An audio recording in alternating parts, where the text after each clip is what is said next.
दर्शकों ब्रेक तो बाद ਤੁਹਾਡਾ ਸਵਾਗਤ ਹੈ ਜੀ। ਡਾਕਟਰ ਸਾਹਿਬ ਇੱਕ ਨਜ਼ਰ ਹੋ ਜਾਵੇ ਫਿਰ ਸਿਆਸੀ ਮੁੱਦੇ ਤੇ। ਹਾਂਜੀ, ਅੱਜ ਦੀ ਵਿਚਾਰ ਲਈ ਮੈਂ ਦੋ ਸਬਜੈਕਟਸ ਨੂੰ ਚੁਣਿਆ ਜੀ। ਬਹੁਤ ਵਾਰ ਅਸੀਂ ਚੈਲੰਜਸ ਦਾ ਜ਼ਿਕਰ ਕਰਦੇ ਹਾਂ, ਬਹੁਤ ਸਾਰੀਆਂ ਨੈਗੇਟਿਵਿਟੀਜ਼, ਪਰ ਕੁਝ ਚੀਜ਼ਾਂ ਇਸ ਸਟਰਗਲ ਵਾਲੇ ਸਮੇਂ ਦੇ ਦੌਰਾਨ ਵੀ ਕੌਮ ਦੀ ਹਿੰਮਤ ਔਰ ਉਤਸ਼ਾਹ ਦੇ ਨਾਲ ਪੋਜ਼ਿਟਿਵ ਹੋ ਰਹੀਆਂ।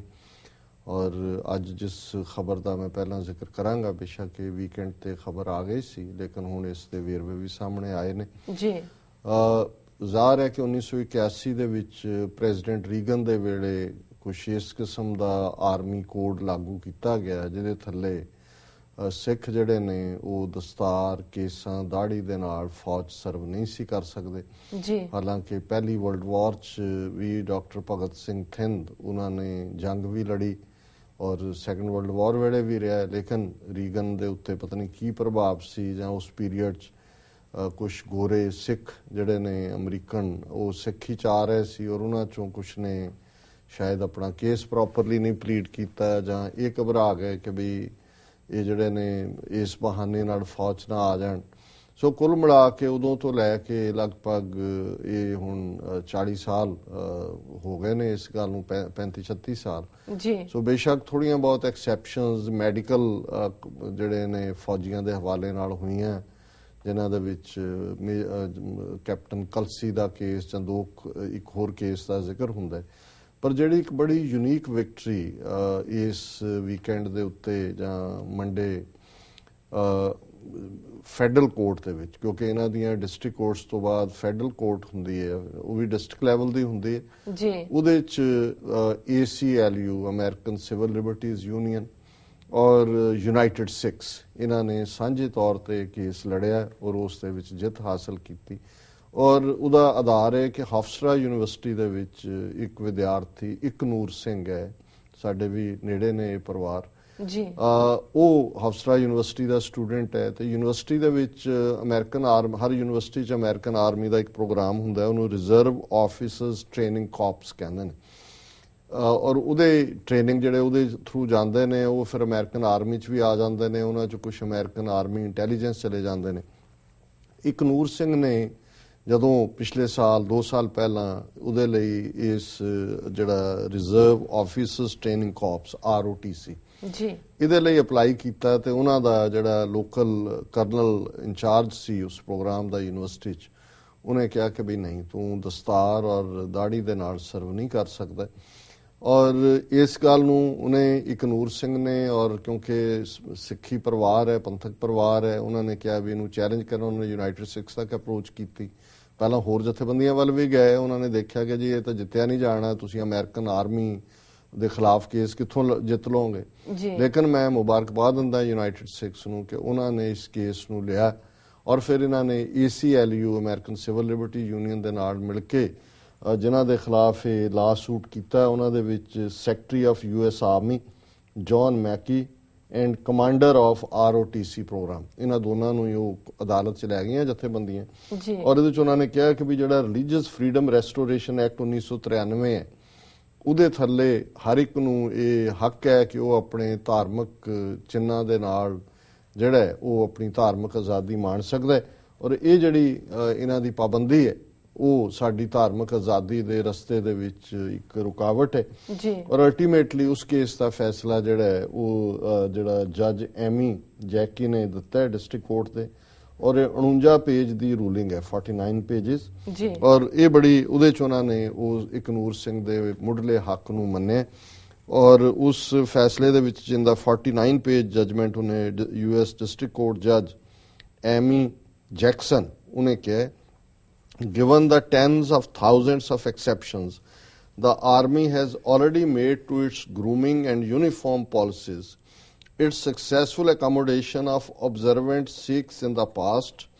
and the fact that at this time plaintiff is seeking only to enroll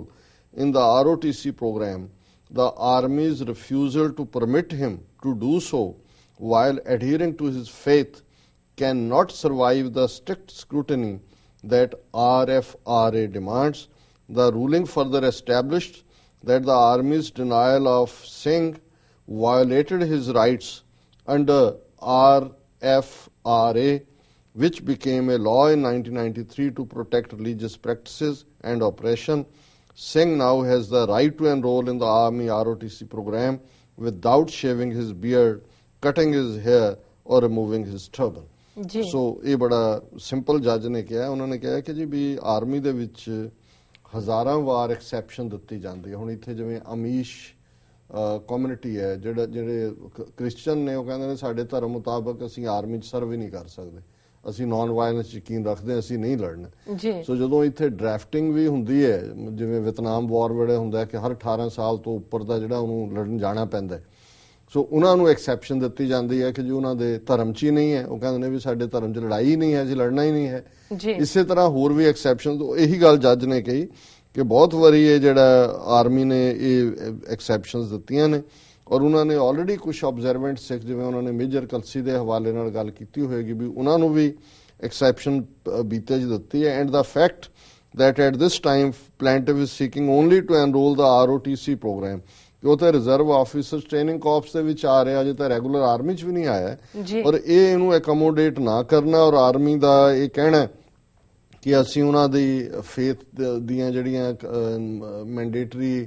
order ਨੇ ਉਹਨੂੰ ਅਕੋਮੋਡੇਟ ਨਹੀਂ ਕਰ ਸਕਦੇ। ਉਹਨਾਂ ਨੇ ਕਿਹਾ ਜੀ ਇਹ ਜਿਹੜੀ ਗੱਲ ਹੈ ਇਹ ਰਿਲੀਜੀਅਸ ਫਰੀडम ਰੈਸਟੋਰੇਸ਼ਨ ਐਕਟ ਦੀ ਉਲੰਘਣ ਹੈ, ਔਰ ਉਹਨਾਂ ਨੇ ਕਿਹਾ ਵੀ ਆਰਮੀ ਨੇ ਵਾਇਓਲੇਟ ਕੀਤਾ ਇਸ ਐਕਟ ਨੂੰ, ਔਰ ਅਸੀਂ ਜਿਹੜਾ ਸਮਝਦੇ ਹਾਂ ਵੀ ਇਸ ਇਕਨੂਰ ਸਿੰਘ ਨੂੰ ਇਹ ਹੱਕ ਹੋਣਾ ਚਾਹੀਦਾ ਹੈ ਕਿ ਉਹ ਆਪਣੇ ਧਰਮ ਦੇ ਵਿੱਚ ਰਹਿੰਦੇ ਆ ਫੌਜ ਦੇ ਵਿੱਚ ਜਿਹੜਾ ਉਹ ਸਰਵ ਕਰ ਸਕੇ। ਸੋ ਅਸੀਂ ਇਕਨੂਰ ਸਿੰਘ ਨੂੰ, ਉਹਨਾਂ ਦੇ ਪਰਿਵਾਰ ਨੂੰ ਜਿਨ੍ਹਾਂ ਨੇ ਮਜ਼ਬੂਤੀ ਦੇ ਨਾਲ ਸਟੈਂਡ ਲਿਆ, ਔਰ ਯੂਨਾਈਟਿਡ ਸਿੱਖਸ ਜਥੇਬੰਦੀ ਨੂੰ ਜਿਨ੍ਹਾਂ ਦੀ ਸੇਵਾ ਸਿਰਫ ਹਿਊਮੈਨਿਟੇਰੀਅਨ ਪਿੜ ਦੇ ਵਿੱਚ ਹੀ ਨਹੀਂ ਹੈ, ਜਿਵੇਂ ਉਹਨਾਂ ਨੇ ਸੁਨਾਮੀ, ਕੈਟਰੀਨਾ, ਹੇਤੀ ਵਿੱਚ ਅਰਥਕੁਏਕ ਦੇ ਵੇਲੇ, ਜਾਂ ਪਾਕਿਸਤਾਨ 'ਚ ਅਰਥਕੁਏਕ ਦੇ ਵੇਲੇ, ਹੋਰ ਹੁਣ ਨੇਪਾਲ 'ਚ ਅਜੇ ਵੀ ਉਹਨਾਂ ਦੀਆਂ ਟੀਮਾਂ ਉੱਥੇ ਨੇ, ਘਰ ਵੀ ਬਣਾ ਰਹੀਆਂ ਨੇ, ਔਰ ਕਾਨੂੰਨ ਦੀ ਦੁਨੀਆ 'ਚ, ਲੀਗਲ ਦੁਨੀਆ 'ਚ, ਜਿਵੇਂ ਉਹਨਾਂ ਨੇ ਜਿਹੜੇ ਫਰਾਂਸ ਦੇ ਕੇਸ ਜਿੱਥੇ ਕਿ ਪੱਗ ਦੇ ਨਾਲ ਬੱਚੇ ਜਾ ਨਹੀਂ ਸਕਦੇ, ਔਰ ਈਵਨ ਤੁਹਾਡਾ ਉੱਥੇ ਪਾਸਪੋਰਟ ਜਾਂ ਤੁਸੀਂ ਆਪਣਾ ID ਨਹੀਂ ਕਾਰਡ ਬਣਾ ਸਕਦੇ, ਉਹ ਜਿਹੜੇ ਨੇ ਉਹਨਾਂ ਨੇ 3 ਕੇਸ ਯੂਨਾਈਟਿਡ ਨੇਸ਼ਨਸ ਦੀ ਹਿਊਮਨ ਰਾਈਟ ਕਾਉਂਸਲ 'ਚ ਜਿੱਤੇ, ਔਰ ਹੁਣ ਅਮਰੀਕਨ ਸਿਵਲ ਲਿਬਰਟੀ ਯੂਨੀਅਨ ਨਾਲ ਮਿਲ ਕੇ ਇਹ ਅਮਰੀਕਾ ਦੀ ਹਿਸਟਰੀ 'ਚ, ਜਿਹਦੇ 'ਚ ਕਿ ਆਰਮੀ ਕਮਾਂਡਰ ਔਰ ਜਿਹੜਾ ਸੈਕਟਰੀ ਆਫ US ਆਰਮੀ ਹੈ, ਇਹਨਾਂ ਨੂੰ ਡਿਫੀਟ ਕੀਤਾ ਹੈ। ਸੋ ਅਸੀਂ ਯੂਨਾਈਟਿਡ ਸਿੱਖਸ ਵੀ ਔਰ ACLU ਜਿਹੜੀ ਹਮੇਸ਼ਾ ਓਪਰੈਸਡ ਦੇ ਨਾਲ ਖਲੋਂਦੀ ਹੈ, ਮੁੱਢਲੇ ਹੱਕਾਂ ਦੇ ਲਈ ਅਮਰੀਕਨ ਸਿਵਲ ਲਿਬਰਟੀਜ਼ ਯੂਨੀਅਨ ਜਿਹੜੀ ਹੈ ਹਮੇਸ਼ਾ ਹੀ ਜਿਹੜੀ ਹੈ ਉਹ ਸਾਥ ਹੁੰਦੀ ਹੈ, ਇਹਨਾਂ ਦਾ ਸ਼ੁਕਰੀਆ ਅਦਾ ਕਰਦੇ ਹਾਂ। ਦੂਸਰਾ, ਇੱਕ ਪਾਸੇ ਤਾਂ ਅਮਰੀਕਾ ਦੇ ਵਿੱਚ ਅਸੀਂ ਆਪਣੇ ਹੱਕ ਜਿੱਤ ਰਹੇ ਹਾਂ, ਦੂਜੇ ਪਾਸੇ ਪੰਜਾਬ ਦੇ ਵਿੱਚ ਸਰਕਾਰ ਜਿਹੜੀ ਬਾਦਲ ਦੀ RSS ਦੀ ਹੱਥ ਠੋਕਾ ਉਹ ਨਸ਼ਈ ਬਣਾਉਣ ਤੇ ਲੱਗੀ ਹੋਈ ਹੈ। ਕਿਵੇਂ ਨਸ਼ਿਆਂ ਦਾ ਅਮਲ ਉਹ ਬਿਕਰਮਜੀਤ ਮਜੀਠੀਆ ਹੋਏ ਜਾਂ ਇਹਨਾਂ ਦਾ ਪੂਰਾ ਨੈਟਵਰਕਿੰਗ ਹੋਏ, ਔਰ ਬਹੁਤ ਵਾਰ ਪਿਛਲੇ ਦਿਨਾਂ ਜੀਵਨ ਪੰਜਾਬ ਸੁਖਬੀਰ ਬਾਦਲ ਔਰ ਦੂਜਿਆਂ ਨੇ ਵੀ ਕਿਹਾ ਸੀ ਜੀ ਕਿ ਇਹ ਜਿਹੜੇ ਨਸ਼ੇ ਪੰਜਾਬ 'ਚ ਆ ਰਹੇ ਨੇ, ਫੀਮ ਆ ਰਹੀ ਹੈ, ਡੋਡੇ ਆ ਰਹੇ ਨੇ, ਇਹ BJP ਕਿਉਂ ਨਹੀਂ ਰੋਕਦੀ, ਕਿਉਂਕਿ ਮੱਧ ਪ੍ਰਦੇਸ਼ ਔਰ ਰਾਜਸਥਾਨ 'ਚ ਵੀ BJP ਦੀ ਹਕੂਮਤ ਹੈ ਔਰ ਉੱਥੋਂ ਆ ਰਹੇ ਨੇ, ਔਰ ਇਹ BJP ਦਾ ਫਰਜ਼ ਹੈ ਰੋਕੇ। ਸੋ ਉਹ ਮੰਗ ਜਿਹੜੀ ਹੈ BJP ਵੱਲੋਂ ਇਹਨਾਂ ਦੀ ਮੰਗ ਕਿ ਉਹਨੂੰ ਰੋਕੋ, ਉਹ ਤਾਂ ਉਹਨਾਂ ਨੇ ਕੀ ਕਰਨਾ ਸੀ, ਉਹਨਾਂ ਨੇ ਕਿਹਾ ਜੀ ਅੱਗੇ ਹੁਣ ਜਿੱਥੇ ਤੁਹਾਡੇ ਬੰਦੇ ਇੱਥੇ ਫੀਮ ਲੈਣ ਆਉਂਦੇ ਨੇ ਜਾਂ ਡੋਡੇ ਜਾਂ ਭੁੱਕੀ ਲੈਣ ਆਉਂਦੇ ਨੇ, ਹੁਣ ਉਹ ਇੱਥੇ ਤਮਾਕੂ ਔਰ ਪਾਨ ਮਸਾਲਾ ਉਹ ਵੀ ਲੈਣ ਆਇਆ ਕਰਨਗੇ। ਸੋ ਉਹਨਾਂ ਨੇ ਆਲਰੇਡੀ, ਔਰ ਜਿਹੜੀ ਖਬਰ ਅੱਜ BBC ਦੀ ਹੈ ਕਿ ਰਾਜਸਥਾਨ ਦੇ ਵਿੱਚ ਜਿੰਨੇ ਵੀ ਤਮਾਕੂ ਦੀ ਪ੍ਰੋਡਕਸ਼ਨ ਹੁੰਦੀ ਹੈ ਔਰ ਉਹਦੇ ਪ੍ਰੋਡਕਟ ਨੇ, ਉਹਨਾਂ ਦੇ ਉੱਤੇ ਉਹਨਾਂ ਨੇ 65% ਅੱਗੇ ਟੈਕਸ ਲੱਗਦਾ ਸੀ, ਜਿੰਨੀ ਕੀਮਤ ਹੈ ਉਹਨਾਂ 65% ਟੈਕਸ, ਉਹਨੂੰ ਘਟਾ ਕੇ 65 ਤੋਂ ਉਹਨਾਂ ਨੇ 45% ਕਰ ਦਿੱਤਾ ਹੈ ਟੈਕਸ ਨੂੰ, ਔਰ ਪਾਨ ਮਸਾਲੇ ਦੇ ਉੱਤੇ ਉਹ ਟੈਕਸ ਜਿਹੜਾ ਹੈ ਸਿਰਫ 35% ਕਰ ਦਿੱਤਾ ਹੈ। ਹੁਣ ਇਹ ਜਿਹੜਾ ਤਮਾਕੂ ਪ੍ਰੋਡਕਟਸ ਤੋਂ 750 ਕਰੋੜ ਰੁਪਏ ਦੀ ਆਮਦਨ ਰਾਜਸਥਾਨ ਸਰਕਾਰ ਨੂੰ ਹੁੰਦੀ ਸੀ, ਔਰ ਇਹ ਨੀਤੀ ਵੀ ਇੱਧਰ ਹੀ ਹੈ ਕਿਉਂਕਿ ਅਲਟੀਮੇਟਲੀ ਮਾਰਕੀਟ ਇਹਨਾਂ ਦੀ ਇੱਧਰ ਨੂੰ ਹੀ ਸ਼ਿਫਟ ਕਰੇਗੀ ਇੰਨੇ ਚੀਪ ਕਰਨ ਤੋਂ ਬਾਅਦ, ਕਿ ਉਹਨਾਂ ਨੇ ਜਿਹੜਾ ਇੱਕ ਸਿਗਰਟ ਦੇ ਉੱਤੇ ਜੇ ਅੱਗੇ 5 ਰੁਪਏ ਟੈਕਸ ਲੱਗਦਾ ਸੀ ਤੇ ਹੁਣ ਉਹਨੂੰ ਸਿਰਫ 35 ਪੈਸੇ ਕਰ ਦਿੱਤੇ। ਔਰ ਹਾਲਾਂਕਿ ਇਹਦੇ 'ਚ ਕੋਈ ਸ਼ੱਕ ਨਹੀਂ ਹੈ ਕਿ ਇਹਦਾ ਅਲਟੀਮੇਟ ਵਿਕਟਮ ਜਿਹੜਾ ਹੈ ਪੰਜਾਬ ਦੇ ਲੋਕਾਂ ਨੇ ਹੋਣਾ, ਪੇਂਡੂ ਸਿੱਖਾਂ ਨੇ ਹੋਣਾ, ਔਰ ਸ਼ਰਾਬ, ਭੁੱਕੀ ਔਰ ਸਿੰਥੈਟਿਕ ਡਰੱਗਸ ਤੋਂ ਬਾਅਦ ਦੂਸਰਾ ਵੱਡਾ ਪ੍ਰੋਡਕਟ ਜਿਹੜਾ ਹੁਣ ਇਹ ਪੰਜਾਬ ਦੇ ਵਿੱਚ ਮਾਰਕੀਟ ਕਰਨਗੇ, ਜਿਹੜਾ ਰਾਜਸਥਾਨ ਤੋਂ ਆਏਗਾ, ਉਹ ਤਮਾਕੂ ਹੈ, ਉਹਦੇ ਲਈ ਉਹਨਾਂ ਨੇ ਆਪਣਾ 750 ਕਰੋੜ ਦਾ ਰੈਵਨਿਊ ਖਤਮ ਕਰ ਲਿਆ। ਔਰ ਹਾਲਾਂ ਮੈਂ ਇਹ ਦੇਖ ਰਿਹਾ ਸੀ ਕਿ ਈਵਨ ਜਿਹੜੀਆਂ ਰਾਜਸਥਾਨ ਦੀਆਂ ਹੈਲਥ ਆਰਗੇਨਾਈਜੇਸ਼ਨ, ਜਿਹਨੂੰ ਇਹ ਰਾਜਸਥਾਨ ਵੋਲੰਟਰੀ ਹੈਲਥ ਐਸੋਸੀਏਸ਼ਨ ਹੈ, ਉਹਨਾਂ ਨੇ ਇਹਨੂੰ ਬਹੁਤ ਕ੍ਰਿਟਿਸਾਈਜ਼ ਕੀਤਾ ਹੈ। ਉਹਨਾਂ ਦੇ ਅਮੋਲ ਰਾਏ ਨੇ, ਉਹਨਾਂ ਨੇ ਕਿਹਾ ਕਿ ਵੀ ਇਹ ਜਿਹੜਾ ਹੈ, ਇੱਕ ਪਾਸੇ ਉਹਨਾਂ ਨੇ ਜਿਹੜੀਆਂ ਵੱਡੀਆਂ ਸਿਗਰਟ ਕੰਪਨੀਆਂ ਨੇ ਜਿਨ੍ਹਾਂ ਦੀ ਹਿੱਸੇਦਾਰੀ ਹੈ ਬੀਜੇਪੀ ਦੇ ਵਿੱਚ, ਐਵੇਂ ਨਹੀਂ ਇੱਕ ਪਾਸੇ ਲਲਿਤ ਮੋਦੀ ਨੂੰ 2 ਸਾਲ ਦਾ ਪਾਸਪੋਰਟ ਕਿਵੇਂ ਟਰੈਵਲ ਡਾਕੂਮੈਂਟ ਦਿਵਾਇਆ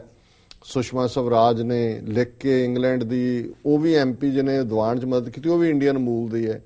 ਉਹਦੇ ਰਾਹੀਂ ਹੁਣ ਇਹ ਵੀ ਸਾਹਮਣੇ ਆਇਆ ਕਿ ਵੀ ਜਿਹੜੀ ਵਸੁੰਧਰਾ ਰਾਜੇ ਸਿੰਧੀਆ ਹੈ ਰਾਜਸਥਾਨ ਦੀ ਚੀਫ ਮਿਨਿਸਟਰ, ਜਿਸ ਰਾਜਸਥਾਨ 'ਚ ਹੁਣ ਇਹ ਕਰਤੂਤ ਕੀਤੀ ਹੈ ਇਹਨਾਂ ਨੇ ਪੰਜਾਬ 'ਚ ਤਮਾਕੂ ਫਲੱਡ ਕਰਨ ਲਈ, ਕਿ ਵੀ ਉਹ ਜਿਹੜਾ ਉਸ ਲਲਿਤ ਮੋਦੀ ਦੀ ਵਹੁਟੀ ਨੂੰ ਲੈ ਕੇ 2 ਵਾਰ ਉਹ ਪੁਰਤਗਾਲ ਗਈ ਹੈ। ਔਰ ਲਲਿਤ ਮੋਦੀ ਉੱਥੇ ਇੱਕ ਪ੍ਰਾਈਵੇਟ ਚੈਨਲ ਨੂੰ ਇੰਟਰਵਿਊ 'ਚ ਕਹਿ ਰਿਹਾ ਜੀ ਸਾਡੇ ਤਾਂ